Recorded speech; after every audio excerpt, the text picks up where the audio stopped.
Dear aspirants, आज के video में हम एक काफ़ी इम्पोर्टेंट टॉपिक को डिस्कस करने जा रहे हैं जो आजकल काफ़ी ज़्यादा न्यूज़ में रहा है कि जब से प्रेसिडेंट ट्रंप ने ऑफिस एज्यूम किया है, ग्लोबल इकोनॉमी में काफ़ी ज़्यादा रोलर कोस्टर इफेक्ट हमें देखने को मिला है। हम किस चीज़ की बात कर रहे हैं? हम यहाँ पे बात कर रहे हैं टैरिफ्स की, जो प्रेसिडेंट ट्रंप ने इम्पोज किए हैं काफ़ी सारी कंट्रीज़ पर, जिसकी वजह से इकोनॉमीज़ पे काफ़ी ज़्यादा एडवर्स इम्पैक्ट हमें देखने को मिला है। तो जहाँ पर हम बड़ी बड़ी कंट्रीज़ की बात कर रहे हैं, आज के सेशन में हम अपनी स्टेट, अपनी यूटी जम्मू एंड कश्मीर के बारे में बात करेंगे। क्या इम्पैक्ट है यूएस टैरिफ्स का जेएंडके के ऊपर, किस तरह से जेएंडके की इकोनॉमी जो है वो ग्लोबल इकोनॉमी से जुड़ी हुई है, किस तरह से अगर नेगेटिव इंसिडेंट्स ग्लोबल इकोनॉमी में कहीं देखने को हमें मिलते हैं, कैसे उसका इम्पैक्ट जो है जेएंडके के ऊपर भी होता है, कैसे ग्लोबलाइजेशन जो है कभी कभी एक डिसएडवांटेज लेकर आ सकती है एक लोकल इकोनॉमी के लिए भी। तो इन सब चीज़ों को हम इस सेशन में डिस्कस करते हैं। ये सब शुरू कहाँ से हुआ? जब से प्रेसिडेंट ट्रंप ने ऑफिस एज्यूम किया, उनका एक की पोल प्रॉमिस ये था कि वो टैरिफ इम्पोज करेंगे उन कंट्रीज़ पे जिनके साथ उनको उनके हिसाब से लगता है कि उनको एक नेगेटिव एडवांटेज है। यानी कि उनको लगता है कि कुछ कंट्रीज जो है यूएस मार्केट्स का फ़ायदा तो उठाती हैं, बट यूएस को उनके मार्केट्स का फ़ायदा नहीं मिलता है। तो इसी को मद्देनज़र रखते हुए प्रेसिडेंट ट्रंप ने टैक्स इम्पोज किया है, टैरिफ इम्पोज किया है 26% इंडिया पर, 104% चाइना पर। ये इन्होंने अनाउंस किया अपने ऑफिस एज्यूम करने के कुछ टाइम बाद ही। बट जैसे जैसे दिन बीतते गए, कुछ कंट्रीज पर टैरिफ जो है वो तो लग गया, इम्पोज हो गया, बट कुछ कंट्रीज पर टैरिफ जो है सस्पेंड रहा कुछ दिनों के लिए। यानी कि जिसमें एक कंट्री हमारी इंडिया भी आती है, जुलाई 9 तक, यानी कि for a period of 90 days in tariffs को सस्पेंड रखा गया। ये 26% टैरिफ जो है अभी इंडिया पर इम्पोज नहीं हुए हैं, इनको जुलाई 9 तक होल्ड पर रखा गया है। होल्ड पर इसलिए रखा गया है because President Trump wants to negotiate favourable terms with India. वो चाहते हैं कि इंडियन गवर्नमेंट से वो कुछ favourable terms for United States जो है उस पर एंड अप हो, जो उनको लगता है कि यूनाइटेड स्टेट्स के मार्केट के लिए, वहाँ की इकोनॉमी के लिए बेनिफिशियल होगा। तो कोशिश यही की जा रही है कि एक मिडिल पाथ जो है उसको निकाला जाए ताकि एडिशनल टैरिफ्स इंडिया पर ना लगे। बट अगर ये टैरिफ इम्पोज होते हैं तो क्या होगा? तो ऐसा कुछ होगा, हमारे दो सेक्टर्स इससे काफ़ी ज़्यादा इम्पैक्ट होंगे। एक तो हमारी हैंडीक्राफ्ट इंडस्ट्री, दूसरा हमारा हॉर्टिकल्चर सेक्टर, जिसमें हमारे एप्पल आता है, वॉलनट आता है, और जैसे हम आगे देखेंगे इसमें हमारे आमंड्स भी आते हैं। देखने में, सुनने में शायद आपको ये बहुत छोटी चीज़ें लगें, बट जब आप देखेंगे इनका इम्पैक्ट हमारी इकोनॉमी पर कितना ज़्यादा है, तो उससे आपको समझ में आएगा इन टैरिफ्स जो है ये कितना थ्रेट कर सकते हैं हमारे जम्मू एंड कश्मीर की इकोनॉमी को। पहले हम अंडरस्टैंड करते हैं हमारे हैंडीक्राफ्ट सेक्टर को। जम्मू एंड कश्मीर के हैंडीक्राफ्ट प्रोडक्ट्स जो हैं वो वर्ल्ड ओवर फेमस हैं, जिसमें हमारे शॉल्स आते हैं, कारपेट्स आते हैं, या बाकी ट्रेडिशनल आइटम्स आते हैं। तो बिकॉज अभी जो है ये आइटम्स जो है इन पर यूएस जो है उतने ज़्यादा टैरिफ इम्पोज नहीं करता है। बट अगर ये 26% टैरिफ्स इम्पोज हो जाएंगे, लग जाएंगे, तो इससे हमारे ये वाले प्रोडक्ट जो है ये यूएस में काफ़ी ज़्यादा एक्सपेंसिव हो जाएंगे। अब एक्सपेंसिव हो गए यूएस में तो ऑब्वियसली डिमांड जो है कम हो जाएगी। कोई चीज़ पहले अगर बहुत सस्ती थी वो महंगी होती जा रही है, तो उसकी डिमांड जो है, कंजप्शन जो है वो ऑब्वियसली कम हो जाएगी। अब जैसा हमने इकोनॉमिक सर्वे 2025 में देखा, जब हमने उसका एनालिसिस किया, तो उसमें हमें पता चली a large significant population of Jammu and Kashmir is dependent on this handicraft industry for its livelihood. तो जब ये प्रोडक्ट्स हैं, इनकी जब डिमांड कम होगी, तो obviously the people who are dependent on these for their livelihood, तो they will be adversely affected as well. Then moving forward, second industry जो इससे एडवर्सली इम्पैक्ट हो सकती है वो है हॉर्टिकल्चर इंडस्ट्री। देखिए, अभी प्रेजेंट सिनारियो जो है, जहाँ अभी टैरिफ इम्पोज नहीं हुए हैं, सब अभी हमारे फेवर में चल रहा है, हमारी इकोनॉमी के फेवर में चल रहा है। हमारी कंट्री इंडिया जो है वो एक टैरिफ प्रोटेक्शन ऑफर करती है हमारे फार्मर्स को, हमारे आर्टिजन्स को, in the form of the import duties. यानी कि यूएस से जो प्रोडक्ट्स इंडिया की तरफ आते हैं, चाहे उसमें हमारा आमंड हो, एप्पल हो, वॉलनट हो, इन पे टैरिफ इम्पोज होता है। ठीक है, आलमंड, एप्पल और वॉलनट इंडिया में एंटर होने से पहले एक बैरियर इन पे इम्पोज होता है in the form of tariffs. तो जिससे फॉर एग्जांपल अगर आलमंड वहाँ पे लेट्स से $10 पर केजी के हिसाब से बिकता है, तो यहाँ पे टैरिफ इम्पोज आते आते मे बी ये $50 से $60 पर केजी हो जाए। ठीक है, ये सिर्फ एग्जांपल है समझाने के लिए। तो इससे क्या हो जाता है, इससे यहाँ पे यूएस के प्रोडक्ट्स जो हैं ये महंगे हो जाते हैं। तो वहीं और उसके कंपैरिजन अगर आप इसको डोमेस्टिक करेंसी में कन्वर्ट करेंगे तो $50 लेट्स से अगर 80 रुपीज़ का $1 है, सो 80 मल्टीप्लाइड बाई 50 इट इज़ 4000। तो 4000 रुपये का किलो, ये सिर्फ एग्जाम्पल है, 4000 रुपये का किलो जो है आमंड यहाँ पे बिक रहा है। वहीं और इंडिया का लोकल प्रोड्यूस अगर हम देखें जम्मू एंड कश्मीर का, लेट्स से ये आपको 500 रुपये पर केजी में ही मिलता है। तो आप प्राइस डिफरेंस देखिए कितनी ज़्यादा है, कहाँ 4000 रुपये, कहाँ 500 रुपये। तो ऑब्वियसली इनको ज़्यादातर लोग प्रेफर नहीं करेंगे, ज़्यादा जो लोकल प्रोड्यूस हमारा होता है उसी को प्रेफर करेंगे क्योंकि सस्ता मिलता है। तो यही है प्रोटेक्शन जो इंडिया ऑफर कर रही है अपने ग्रोवर्स को। इसी तरह से एप्पल्स पर 50% ड्यूटी इम्पोज हो रही है और वॉलनट्स पे 100 से 120% के बीच में ड्यूटी इम्पोज हो रही है। अब यूएस जो है वो इंडिया को प्रेशर कर रहा है कि इन टैरिफ्स को कम करें वो, ताकि इंडिया का मार्केट जो है अमेरिकन प्रोडक्ट्स के लिए ज़्यादा खुल जाए। बट इससे होगा क्या, जम्मू एंड कश्मीर के more than 5 million people they are dependent on horticulture industry for their livelihood. तो जब ये प्रोडक्ट्स यहाँ पे इन पे टैरिफ्स कम हो जाएगा और ये यहाँ इंडिया में सस्ती रेट्स में आने शुरू हो जाएंगे, तो they will start competing with our local products.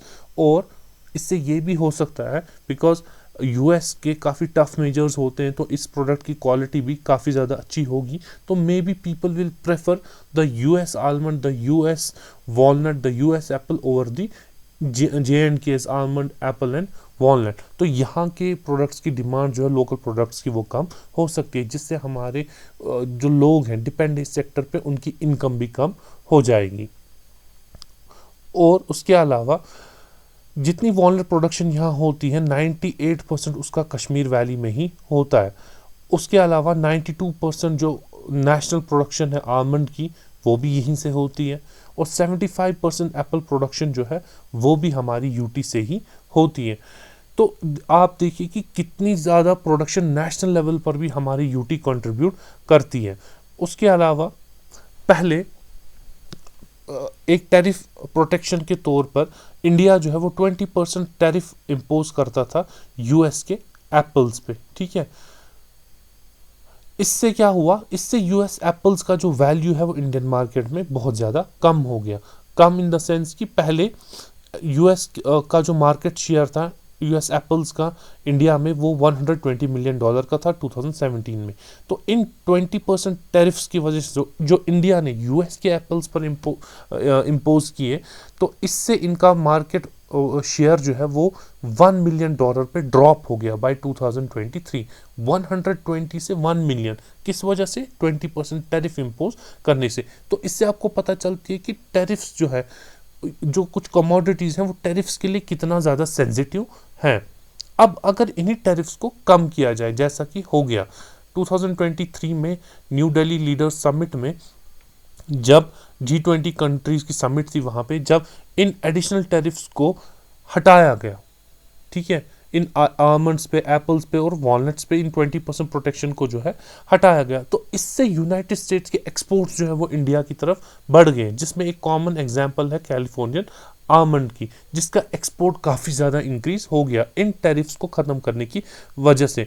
तो इन एक्सपोर्ट्स का वैल्यू जो है ये $1 बिलियन से भी ज़्यादा वैल्यू में हो गया। तो क्वांटिटी की अगर बात करें तो 400 मिलियन पाउंड्स आमंड्स की जो वो शिप हुए from US to India, just because ये 20% प्रोटेक्शन जो पहले ऑफर इंडिया कर रहा था उसको कम किया, उसको हटाया गया।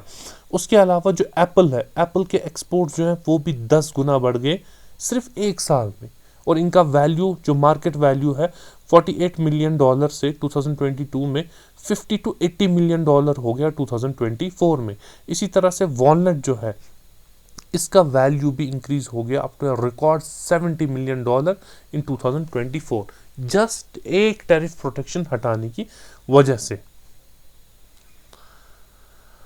अब अगर इन टैरिफ्स को और ज़्यादा कम किया जाएगा तो इससे क्या होगा। देखिए हमारे 3.45 लाख हेक्टेयर जो है जम्मू एंड कश्मीर में ये हॉर्टिकल्चर के अंडर आते हैं, जहां से हमारे 26.43 लाख मेट्रिक टन जो है हॉर्टिकल्चर क्रॉप्स के प्रोड्यूस होते हैं, जिसमें ज़्यादातर शेयर हमारे एप्पल का ही है।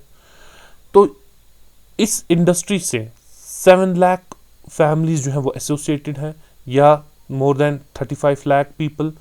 और ये इंडस्ट्री जो है इसमें 1 हेक्टेयर ऑर्चर्ड का जो है 400 man days of employment generate करता है। ठीक है, उसके अलावा ये हमारे जीएसडीपी में 10% कंट्रीब्यूट करता है। हॉर्टिकल्चर की मैं बात कर रहा हूँ, इसको अगर हम मॉनेटरी वैल्यू में कन्वर्ट करें तो 2,50,000 करोड़ ये जीएसडीपी में हमारा कंट्रीब्यूट करता है। ये हमारे लिए इनकम जनरेट करता है up to ₹9,000 crore per annum. ठीक है, जिसमें 70% जो है वो हमारे एप्पल से ही आती है। तो लाइवलीहुड पर भी इसका इम्पैक्ट है इस इंडस्ट्री का, हमारी एम्प्लॉयमेंट पर भी इम्पैक्ट है इसका, हमारे एक्सपोर्ट्स पर भी इम्पैक्ट है इसका, जीएसडीपी पर भी इम्पैक्ट है इसका। तो इस सेक्टर को अगर टैरिफ से हिट किया जाएगा तो हमारे 4 एडिशनल सेक्टर भी डाउन हो जाएंगे। उसके अलावा ये तो यूएस की बात थी, उसके अलावा इवन रशिया यूक्रेन वॉर से भी हमारी जेएंडके इकोनॉमी को किसी हद तक एडवर्स इम्पैक्ट हुआ है। कैसे? जो हमारे हैंड नॉटेड कश्मीरी कारपेट्स हैं, इनकी काफ़ी ज़्यादा डिमांड रही है रशियन मार्केट में। रशिया में इनका काफ़ी ज़्यादा जो मार्केट है वो बना हुआ है। बट बिकॉज जब से रशिया यूक्रेन वॉर में चले गए हैं तो ऑब्वियसली रशियन इकोनॉमी पर भी एडवर्स इम्पैक्ट हुआ है, जिससे इन high valued Jammu and Kashmir के प्रोडक्ट्स की डिमांड जो है वो भी कम हो गई है। तो जिसकी वजह से एक्सपोर्ट्स जो है वो किसी हद तक कम हुए हैं, और इसके साथ जो एसोसिएटेड ट्रेडर्स हैं उन पर भी एक नेगेटिव इम्पैक्ट हुआ है। तो आप देख सकते हैं कि दुनिया के किसी कोने में अगर ट्रबल क्रिएट हो जाए तो ग्लोबलाइजेशन की वजह से इकोनॉमीज इस तरह से इंटर रिलेटेड है, इंटरडिपेंडेंट है, कि दुनिया के किसी कोने में अगर कुछ हो जाए उसका इम्पैक्ट हम भी फील करते हैं। वरना रशिया यूक्रेन का कोई डायरेक्ट इम्पैक्ट तो जम्मू एंड कश्मीर पे है नहीं, कहाँ रशिया, कहाँ यूक्रेन और कहाँ जम्मू एंड कश्मीर। बट आप देखिए बिकॉज हमारी इकोनॉमी जो है ग्लोबलाइज हुई है तो कहीं ना कहीं एडवर्स इम्पैक्ट हमें देखने को मिलता है। ये तो प्रॉब्लम है, बट इस प्रॉब्लम का सोल्यूशन आखिर क्या हो सकता है?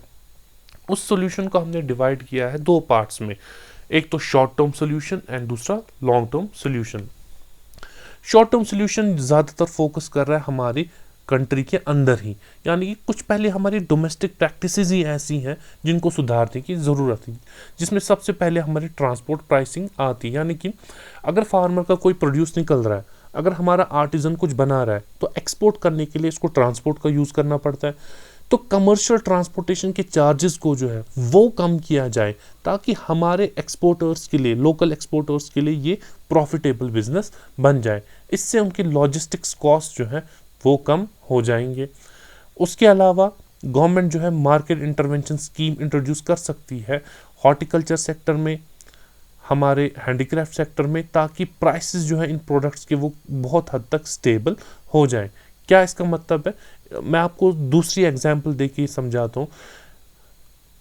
हमारे पास 3 प्रोडक्ट्स हैं इंडिया में जिनके प्राइस पे काफ़ी वोलेटिलिटी देखने को मिलती है, टोमेटो, ओनियन एंड पोटैटो। तो इसके प्राइसेस को कंट्रोल करने के लिए गवर्नमेंट ने एक मार्केट स्टेबलाइजेशन फंड क्रिएट किया हुआ है, जिससे जब इनके प्राइस में काफ़ी ज़्यादा वोलेटिलिटी आ जाती है तो इन फंड से इंटरवीन करके इनके प्राइसेस को कंट्रोल किया जाता है।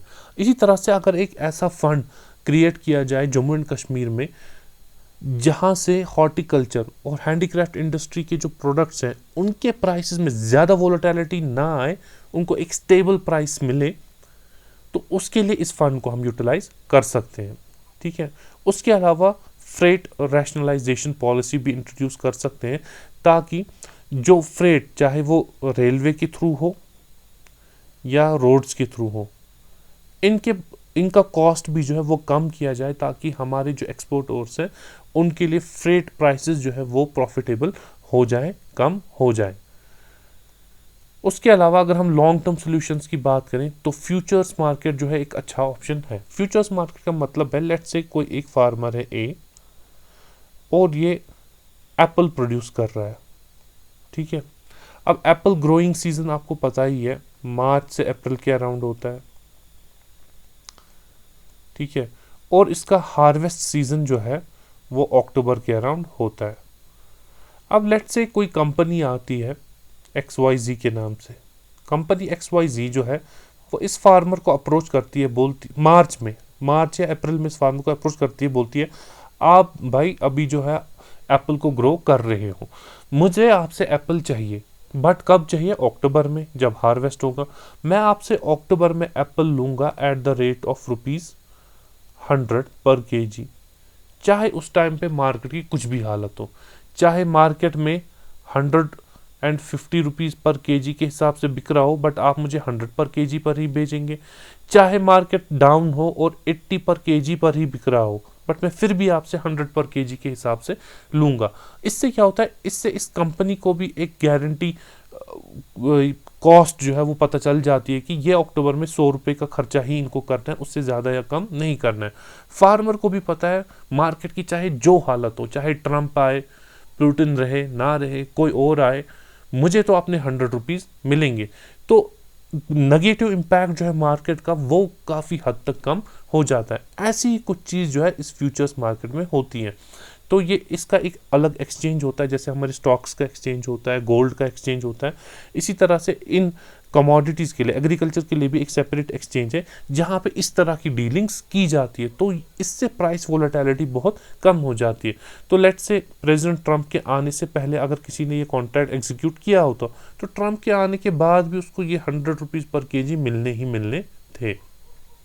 इसी तरह से टेक्नोलॉजी को भी हम इंट्रोड्यूस कर सकते हैं, right from developing N orchard और हमारे प्रोड्यूस को स्टोर करने से लेकर इसको ट्रांसपोर्ट करने से लेकर एंड कंज्यूमर तक पहुंचाने तक, हम सब चीज़ों में टेक्नोलॉजी को इंट्रोड्यूस कर सकते हैं ताकि हमारे सारे प्रोसेसेस जो हैं वो और ज़्यादा एफिशिएंट हो जाए। उसके अलावा कुछ नॉन टैरिफ बैरियर्स हैं जिन पे हमें ध्यान देने की ज़रूरत है। फॉर एग्जांपल क्वालिटी जो हमारे एग्रीकल्चर प्रोडक्ट्स की है, चाहे एप्पल हो, आलमंड हो, वॉलनट हो, वो क्वालिटी अच्छी हो, इनकी ग्रेडिंग जो है वो प्रॉपरली हो और पैकेजिंग जो है वो अच्छे से अच्छी हो, ताकि इंटरनेशनल मार्केट में ग्लोबल प्लेयर्स के साथ ही कम्पीट कर पाएँ।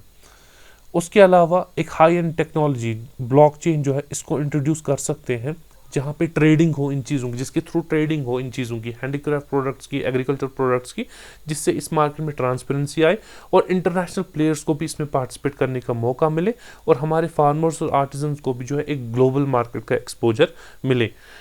बट जैसा मैंने आपको स्टार्टिंग में ही कहा, अभी टैरिफ इम्पोज नहीं हुए एज ऑफ नाउ, जब हम ये वीडियो बना रहे हैं ऑन 16 अप्रैल, तो अभी टैरिफ इम्पोज नहीं हुए। अगर इम्पोज हुए तो जो नेगेटिव इम्पैक्ट्स मैंने आपको बताए वो हो सकते हैं, और उन नेगेटिव इम्पैक्ट्स को कम करने के लिए क्या सोल्यूशन भी हो सकते हैं विद इन आवर कंट्री, वो भी प्रपोज किए हुए हैं। तो हम मिलते हैं ऐसे ही कुछ इंपॉर्टेंट टॉपिक्स के साथ जिनको हम डिस्कस करेंगे। Till then take care and good bye.